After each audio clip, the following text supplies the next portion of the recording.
5. She's in her 70s, got quite a few scars and could really do with a trip to the salon, but cherished doll Rosebud could get a new lease of life in the Toy Hospital, new tomorrow at 8. Now on Channel 5 and Live 5 with offensive language, new The King's Guard, serving the crown.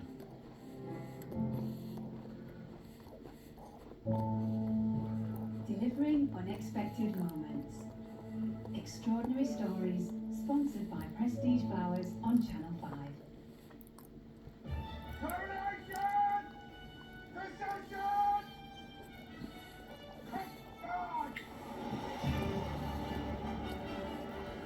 The 7 regiments of the British Army's Household Division have a job like no other. Their sworn duty is to protect the monarch and the royal family.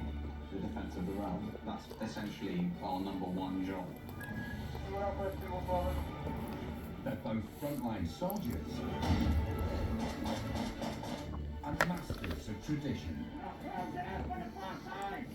You know they're coming, aren't you? Yes! We go behind closed doors during one of the most challenging periods in its illustrious history.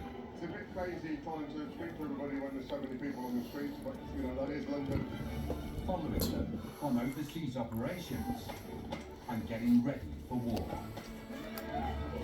The idea is rev the troops up till they are seething with anger. At the same time as delivering the biggest national celebrations in generations, including the King's coronation. We've got to get a move on. Don't stay coach. It's dangerous. Stop it.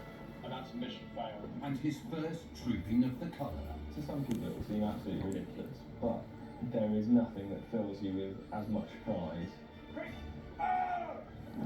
This is the King's Guard.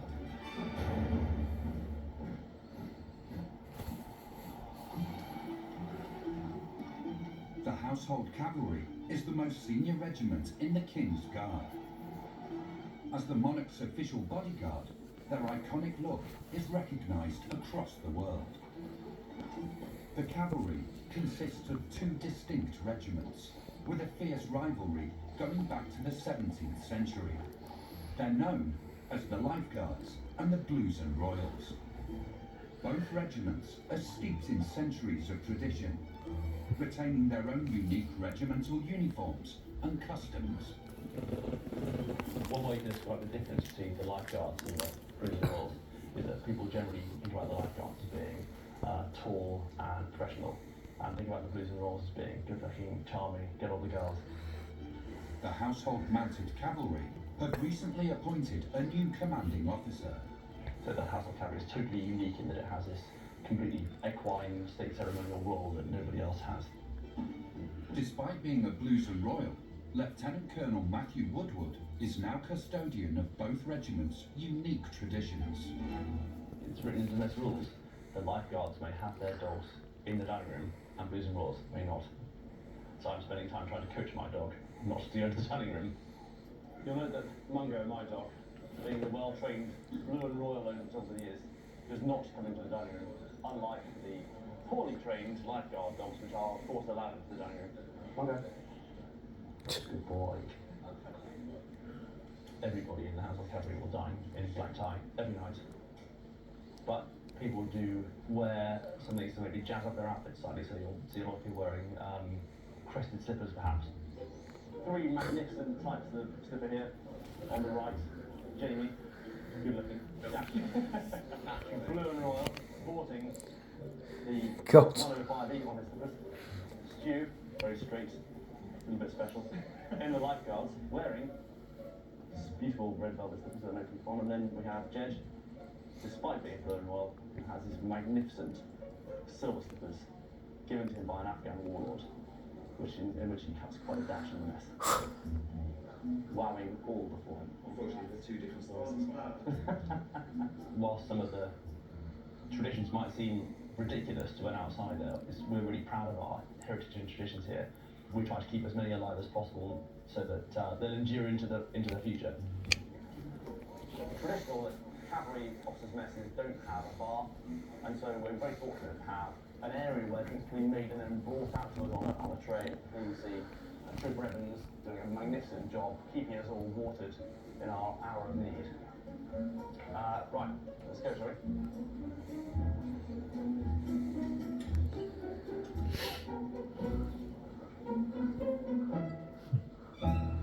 That's not what I call much of a meal, blimey. Cabbage and cut of lettuce.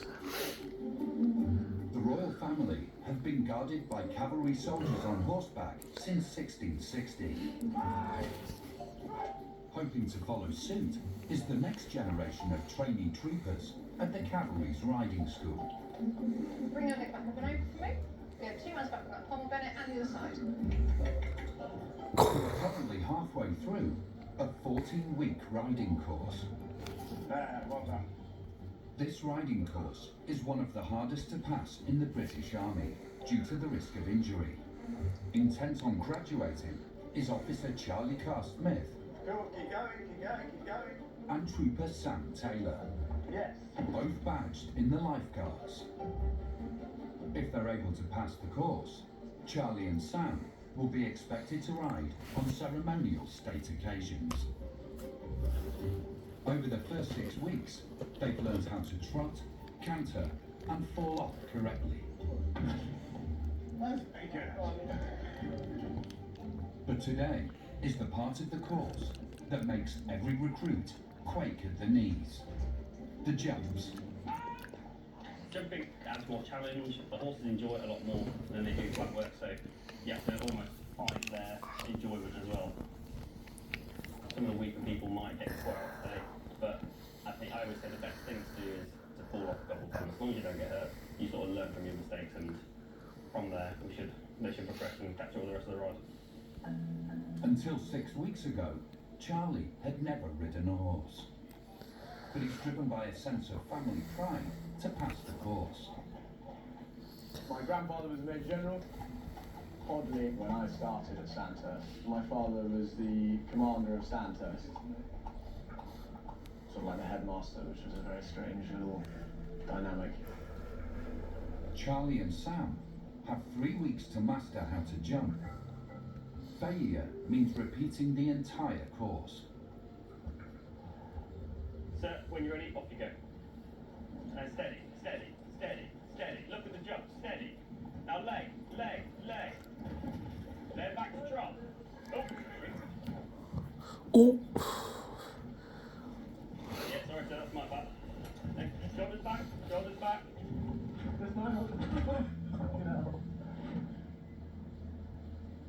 So I'm very angry at Corporal Casey because he left a barrier up at the end, which unseated me. But there we go, full support. Oh, I dropped that. He said I should have been looking after my head up and seen it much earlier and that's what dealt with it. So partly my fault, but I think mostly Corporal Casey's fault. It's now Sam's first attempt. Charlie, What time is the guy coming around to inspect he'd never sat on the a inspector the new van on the boiler? Until the night time. Yeah, my mum and dad were Well, if he's in, it's alright. Well, for me anyway. He's jumping, he's not walking. I think it's come round to 7:30. biggest weakness, how to sit in the saddle, Uh, my legs should be. That's what Mum said. Well, would it be wise idea to have it off till he inspects it first? Oh, that's right, it's fine. When I'm jumping, It was a fan again, apparently. the horse will be confident as well, but at the end of the day, the horse has got to trust you, and if you're relaxed, it helps a lot more. They must only have a certain lifespan, because that one's lasted 4 years. You have to be as far back as you think you possibly can go. Alright? Jump back in your spot. It lasts a lot longer than the last one. Go on, Taylor. Go. It'd be nice if this one lasts even longer. No step. Slow.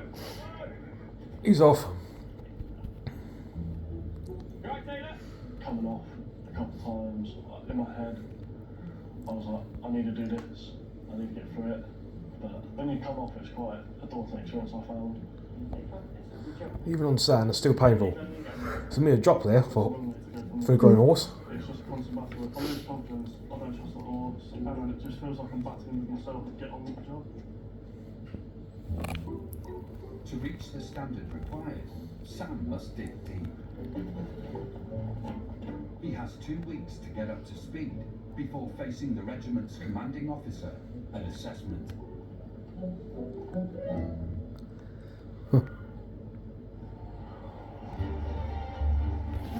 The regimental rivalry between the Lifeguards and the Blues and Royals has delivered King Charles's coronation and first trooping of colour to a world-class standard. After a busy summer, both squadrons have travelled to Edinburgh to let off some steam and enjoy a bit of regimental rivalry. Never before had the regiment had a ceremonial season quite as busy as this one. And being up in Scotland, when else would we be able to have our own take on the Highland Games? That there's your kind of thing. I am a Blue and Royal, so I am slightly colourblind. Not that, the other one, the obstacle course. The only 2 mounted divisions in the That. British Army, only tiny margins separate the 2 regiments. For Lifeguard Trooper Andy Jackson, there's more than just personal pride at stake in today's Highland Games. There is Oh. there. The Blues Highland Games. defend their traditions, and we, the Lifeguards, will defend ours, because we are together, but we will fight to maintain that difference. And That was filmed on a very wet day. Chucking it down. There's no great prize, but we want to have the pride in saying we beat the Blues. You've got the moustache of a Sergeant Major.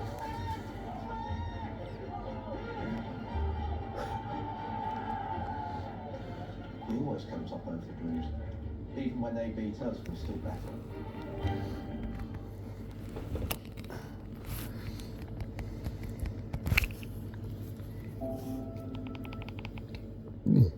Excuse me.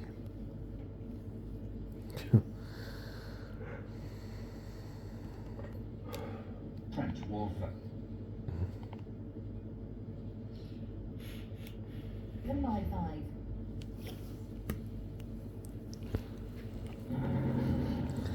The invention of the tank during the First World War Oh yes. marked a new era of combat by the British Army. And military hardware.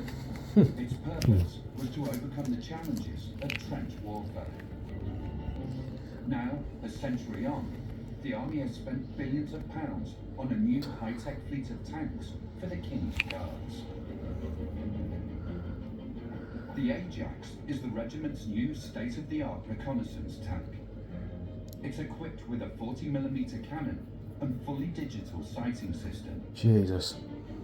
One of the first troopers learning to drive this pioneering vehicle is Georgia Holbrook. You It please will stay also up. be her first time Track behind the kit. wheel of a tank. My job compared to my friend's job at home is rather different. You just say, oh yeah, I just drive tanks around Salisbury Plain, and then they just don't believe you. Georgia is on a 4 weeks Ares plus 1 week Ajax conversion course to learn how to use this 40-ton vehicle of war. After spending 3 weeks training in a simulator, she's keen to ditch the L plates. That's the first tank simulator I've seen. So it's very important that I pass the driver's course so I can get out on that exercise, just to take it out on the area pretty much to test its limits. Today, she'll be driving a new Ares tank for the first time. 40 tons of machinery. First time was really thrilling in a way, but quite daunting as well. This is completely different from driving a normal car, because obviously the size of it, the weight of it, and Don't talk daft. God my. around Salisbury Plain. Weighs 10 times more than a car. In a little car, it's a massive difference. 40 tons, he said, that thing weighs. Rocco, so yeah. Is that equivalent of a flipping lorry and a trailer, that weight? 40 tons. Instructor, Dustin Smith. So what we've done on the simulator is from the live vehicle, basically get them confident enough for when they go on exercise in September.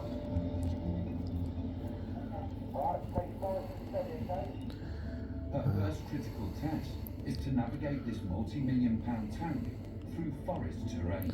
I mean, a fully grown rhino weighs about 2 or 3 or 4 tons. A rhino.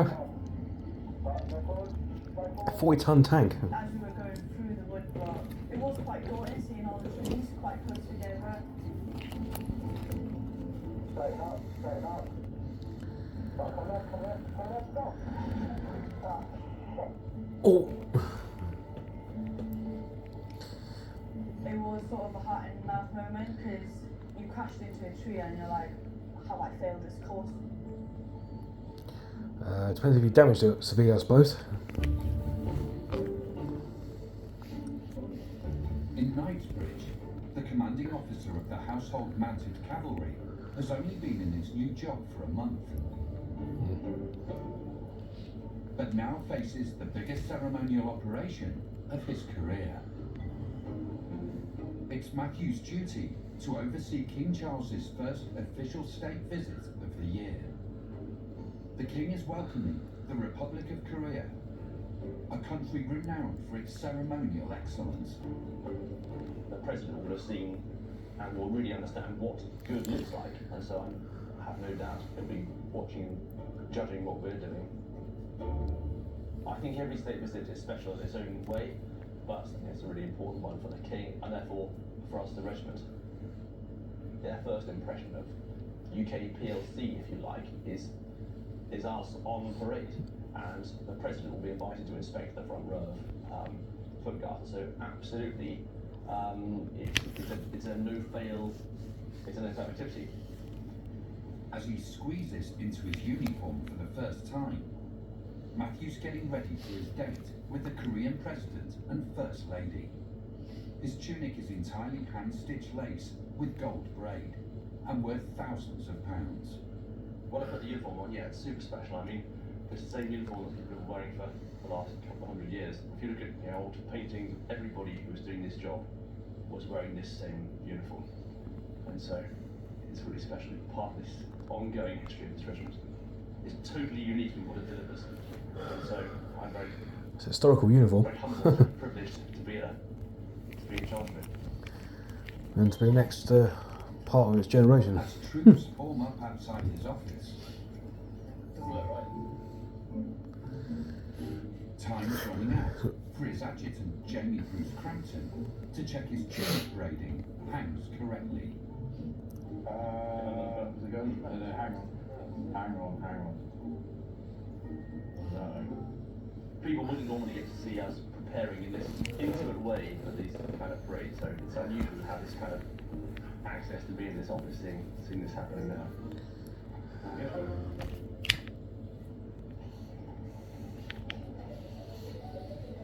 Perfection is the only acceptable standard for the state visit, and it's all down to Matthew's inspection. If you're not up to standards, you won't be able to you won't get to go on the parade.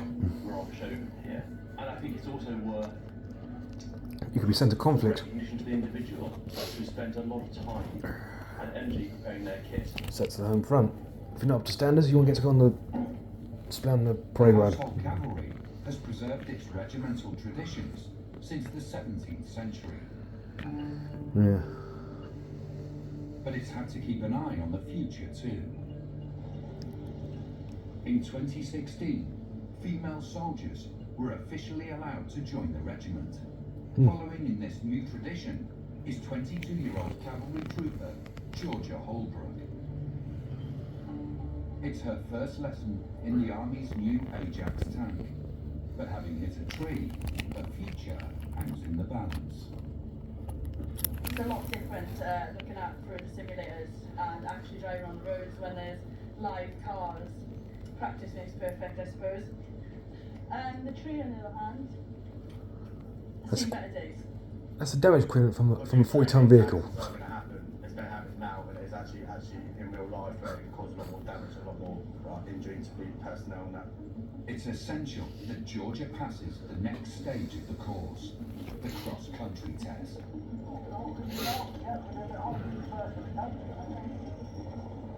The exercise is designed to push soldiers to the limit, to make sure they can cope on the front line. It's quite intimidating. Yeah. It would be the most difficult terrain I would have driven on. Just purely the fact I haven't done cross country before. It's nothing I've ever experienced.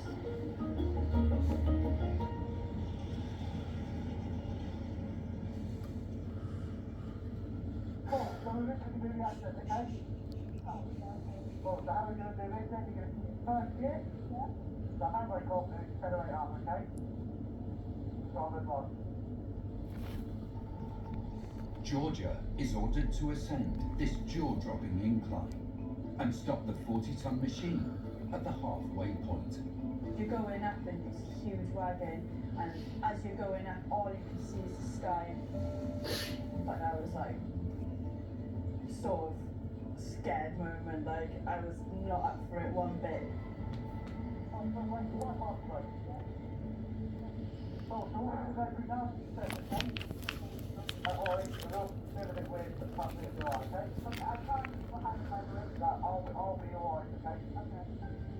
She now has to reverse back down, with only her tank instructor's words to guide her.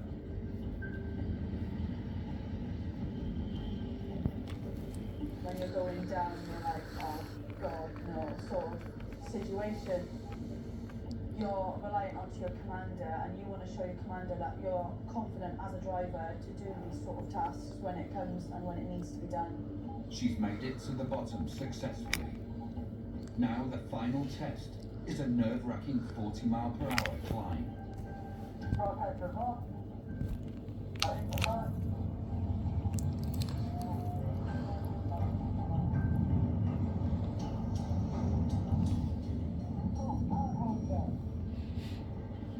I was quite happy when it peaked at the top.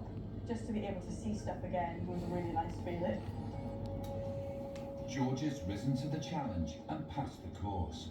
It qualifies her to drive the Ajax on its first combat exercise using live ammunition.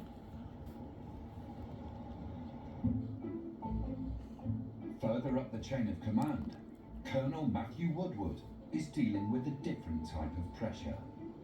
He must ensure his troops impress King Charles at the Korean state visit. There is added pressure on Matthew today, as the King has awarded him an additional role known as Silver Stick. It's actually not a military appointment, it's a royal appointment. Historically, the Gold Stick, the most senior person, was the person who locked the King's bedroom at night. But he got to a point where he decided that was a chore rather than a privilege, so decided he would have a couple of understudies and appointed a Silver Stick. And this little small bag here used to contain the key for the King's bedroom. And this is where the term to keep somebody at arm's length comes from, because this is the distance somebody should be from the monarch. So it's length of a sword at arm's length. It's therefore a great privilege to be doing this job today.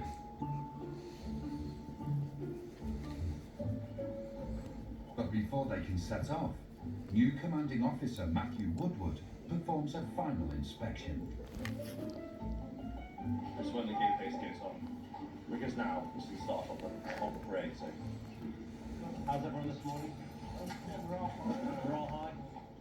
State visits are a vital part of Britain's soft power, reinforcing diplomatic relations and forging essential trade deals. So the pressure is on the cavalry to put their best hoof forward.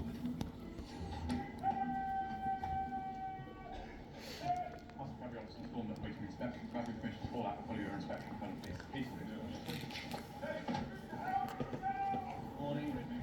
The director of music. How are we? All set? Big day, super excited. I really want to see you out there. I won't spoil it. I don't know, but really won't. It's sometimes feels a bit rushed because I've got 20 minutes for the whole inspection, which doesn't give that much time, but if you extend it too long, then you've got a lot of people standing around on horses who need to be getting going. So I've got a few minutes to get myself adjusted into my state helmet, my gauntlets, my sword. I'm then ready to go for my next bit. So these cuffs come off, the gauntlets go on. So they buttoned on. That's it. The CO orders his troopers to Horse Guards parade. For speed, his second in command is not on horseback, but the regimental car is stuck. So unfortunately we're having to contest with London traffic, making our way around the gardens of Buckingham Palace, up Birdcage Walk to Horse Guards Road, on the south side of the parade square. Naturally, all state ceremonial operations do induce a slight amount of pressure. I think if anything didn't go according to plan, His Majesty has a way of relaying disappointment to higher echelons that then filter its way down to the regiment. More than 1,000 soldiers gather for the state visit, with the cavalry as the crowning glory, ready to escort the king and his honoured guest. My regiment looked absolutely magnificent. Pennants flying, swords glittering, breastplates shining. It was exactly as you'd expect from the Bow Ideal of cavalry we all know and love. And be very proud to see the whole regiment on parade in that way. With the diplomatic party safely delivered, the CO's first state visit is a resounding success. It's nearly job done for Matthew. But first, he needs to check on the horse's welfare. And even this brings out a touch of regimental rivalry. Colonel Walker Squadron, 2 loose shoes, 1 injury. Colonel Blues and Royal Squadron, 3 loose shoes and 3 injuries. Injuries to horses rather than people, and are they okay? All minor injuries, Colonel. 1 cut to mouth and 2 kicks. Thanks guys, pretty well done this morning. Great, tomorrow night is in. Alright. We are just custodians of the history, the traditions, the standards for the future. Yeah, if you think somebody is sitting in my place 300 years ago doing this exact same job, and hopefully somebody will be sat in my chair in another 200 or 300 years' time doing this exact same job,